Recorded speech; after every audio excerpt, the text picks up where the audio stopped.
नमस्कार मित्रांनो, मी संगीता डिजिटल सर्व्हिसमध्ये तुम्हा सर्वांचं स्वागत करते। तर आज नेहमीप्रमाणे आज परत आपण काहीतरी नवीन शिकणार आहोत। तुम्हाला माहित आहे की कॅनवावरती आपण ग्राफिक डिझायनिंग शिकत आहोत। तर आत्ताही आपण नवीन काहीतरी असं शिकणार आहोत। ग्राफिकमध्ये आज काय मी शिकवणार आहे तुम्हाला, चला तर मग आपण बघूया नेमकं आपण काय करायचं आणि कशा पद्धतीने आपलं ग्राफिक बनवायचं। तर हा आता मी कॅनवा ॲप ओपन केलेला आहे। अशा प्रकारे जे काय त्याचा इंटरफेस आहे तो ओपन झालेला आहे। तर तुम्हाला मी काल सोशल मीडियावरती कुठल्या पोस्ट असतात ना, ते मी तुम्हाला सांगितलेलं आहे। फेसबुकचा पोस्ट सांगितलेले आहे, फेसबुक कवर सांगितलेले आहे। तर आता आपल्याला काय बनवायचं आहे की इंस्टाग्राम स्टोरी। आता इंस्टाग्राम स्टोरी म्हणजे काय, जे आपल्याला इंस्टाग्रामवरती आपण जी स्टोरी ठेवतो ना, जे काय आपण स्टेटस ठेवतो ना, त्याला म्हणतात इंस्टाग्राम स्टोरी। तर आता इंस्टाग्राम स्टोरी जर तुम्हाला करायची असेल तर तुम्ही कशा पद्धतीने करणार किंवा काय सर्च करणार किंवा कशा पद्धतीने तुम्हाला बनवता येईल, तर ह्या सगळ्या गोष्टी आहेत त्या आपण आता शिकणार आहोत। तर बघा, जर सपोज आता तुम्हाला काय करायचं आहे, एक रील बनवायची, तर रील बनवायची असेल तर त्या रील बनवण्यासाठी काय करायचं किंवा एखादी स्टोरी ठेवायची असेल त्यासाठी काय करायचं। तर बघा, हा एक आपण त्याच्यावर क्लिक केला, हा एक आपला व्हिडिओ तयार झाला, म्हणजे ऑलरेडी होता तो मी इकडे घेतला। तर अशा पद्धतीने जे काय आहे ना, हे इकडे चालू झालेलं आहे। तर तुम्ही बघू शकता याला। तर अशा प्रकारच्या व्हिडिओला आपल्याला नंतर बॅकग्राऊंड म्युझिक लावता येतं, परत तुम्हाला ह्याचं बॅकग्राऊंड रिमूव्ह करता येतं, किंवा मग त्याच्या व्यतिरिक्त तुम्हाला इथे अजून जर रील ॲड करायचे असतील, पुढं काही व्हिडिओ असतील छोटे छोटे आणि ते तुमच्याकडून राहिले असतील, तर बघा मित्रांनो, तुम्ही बघू शकता की अशा पद्धतीने आपल्याला पाहिजे तशी रील आहे ती आपल्याला बनवता येते। तर आता बघा, हा जो व्हिडिओ मी घेतलेला आहे तो ऑलरेडी चालूच आहे, म्हणून तर कॅनवा ॲपवरती कुठलेही व्हिडिओ किंवा पोस्टर बनवायचे म्हटलं तर अतिशय सोप्या पद्धतीने बनवता येतात।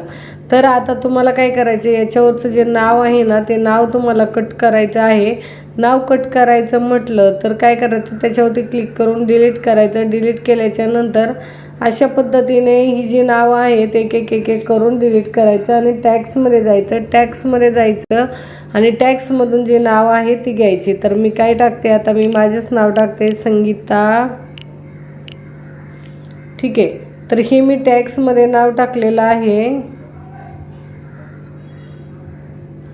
तर हे अतिशय स्मॉल आहे, त्याच्यावरती क्लिक करून तुम्ही त्याला झूम करू शकता, किंवा मग थोडंसं नाव कमी करण्यासाठी कमी झूममध्ये पण त्याला यूज करून अशा पद्धतीने हा जो वरती डॉट आहे सफेदवाला त्याच्यावरती ठेवून तुम्ही कमी जास्त करू शकता। तर वरती ठेवल्याच्या नंतर तुम्हाला हवा तसा तुम्ही कलर करू शकता। तुम्ही बघा, इकडे खूप सारे कलर आहे। तर हे सी ऑलवरती जर क्लिक केलं तर तुम्ही बघा, जेवढे तुम्ही बघितलेले कलर नसतील तेवढे इकडे कलर अवेलेबल असतात आणि ते कुठलाही कलर आपण त्याला यूज करू शकतो। खूप छान दिसतो, खूप नंबर 1 दिसतो। तर अशा पद्धतीने आपण त्याला रंगरंगोटी करू शकतो आपल्याला जशी पाहिजे तशी। तर मी टाकला आता संगीता। तर मला आता अजून काहीतरी ॲड करायचं आहे, किंवा मी अजून टायटल घेतलं संगीता डिजिटल, DITGL डिजिटल। तर ठीक आहे, तर बघा आपण डिजिटल नाव टाकलेलं आहे। तर याच्यावरती काय करायचं आहे की आपल्याला हे वरती घ्यायचं आहे अशा पद्धतीने, आणि अशा पद्धतीने वरती घेऊन झाल्याच्या नंतर जे काही नाव आहे त्या नावात बदली करायची आहे किंवा काय करायचं आहे तर ते तुम्ही करू शकता।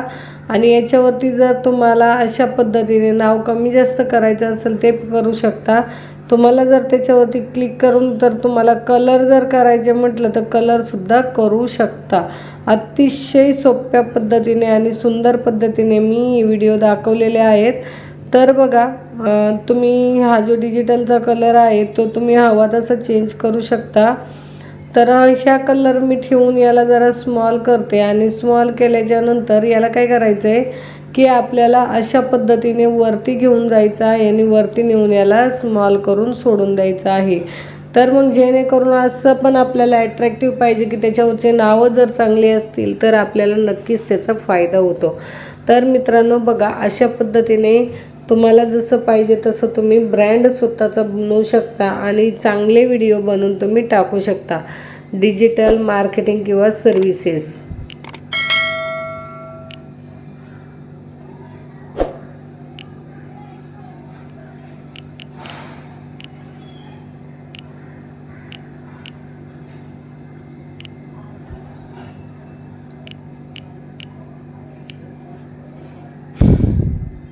हा तर तुम्ही बघा की बघा अशा पद्धतीने आपण याला ही केलेलं आहे, कमी जास्त केलेलं आहे. तर याचा कलर चेंज करायचा आहे. तुम्ही बघू शकता की याचा कलर कसा चेंज होतो, काय होतं हे बघा. हां, तर हे झालं आपलं डिजिटल संगीता डिजिटल मार्केटिंग. आता ही तुम्हाला रील जर तुम्हाला डाउनलोड करायची म्हटलं, वरती जाणाऱ्या बाणावरती क्लिक करायचं, डाउनलोडवरती क्लिक करायचं आणि डाउनलोडवरती क्लिक केल्याच्यानंतर ते आपोआप डाउनलोड होत असतं आणि आपलं जे व्हॉट्सअप आहे त्या व्हॉट्सअपला ते आपण त्याला ट्रान्सफर करू शकता. बघा तुम्ही इकडे सगळे फंक्शन आपल्याला आलेले आहेत, तर इकडे तुम्ही कुठेही त्याला शेअर करू शकता मित्रांनो. तर अशाच पद्धतीने जर आपल्याला डिजिटल मार्केटिंग शिकायचं असेल, कॅनवावरती तुम्हाला बॅनर शिकायचे असतील किंवा स्वतःचा कुठेतरी व्यवसाय चालू करायचा असेल, तर तुम्ही नक्कीच चॅनलला लाईक, सबस्क्राईब आणि शेअर केल्याशिवाय विसरणार नाही. आणि तुम्हाला जर असे नवीन नवीन व्हिडिओ बनवायचे असतील किंवा काही कन्सेप्ट तुमच्याकडे असेल तर मला कमेंट करून नक्कीच कळवा. मी नक्कीच त्याच्यावरती तुम्हाला एखादा व्हिडिओ घेऊन येईल. धन्यवाद मित्रांनो, व्हिडिओ पाहिल्याबद्दल. जय हिंद, जय महाराष्ट्र.